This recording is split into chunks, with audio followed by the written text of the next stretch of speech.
What's up, guys? Welcome back to the channel. So it's Friday evening. It's a cool like 94 degrees outside, and we're back over here at this drop yard. Gotta work on some loaded pipe haulers and do some Friday night maintenance so they're ready to run on Monday. This truck I think needs a tire. Got a nail that went through the sidewall down there. So I got two tires actually. I think this one actually is a cut somewhere on the inside tire I saw the other day when I was out here. This truck also needs an airbag.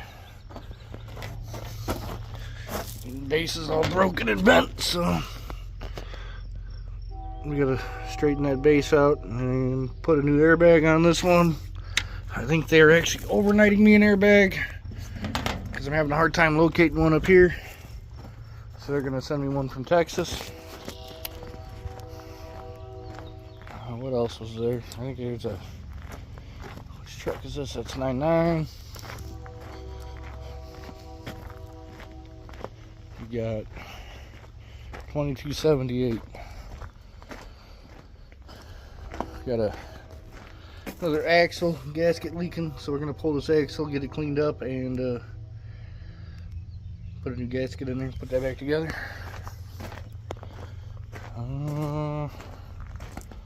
Maybe an air leak, I think. Oh yeah. Good place is fitting on this trailer.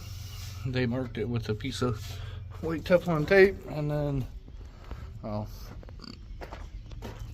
hubcap seal on this one also. Looks like they siliconed it on.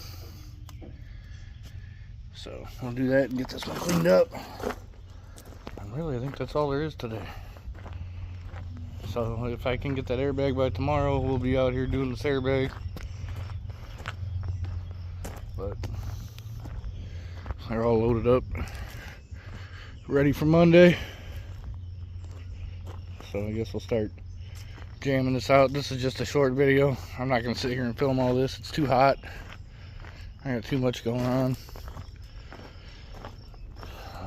Really need to find some help. That would be great. Trying to do everything yourself really starts to wear on you after a while. So thanks for watching, guys. Like I said, just a short video. And then it's going into the weekend, so you never know what we're going to get ourselves into this weekend or who's going to call for what. So I'm going to get started. You guys have a good Friday, and we'll see you on the next one, guys.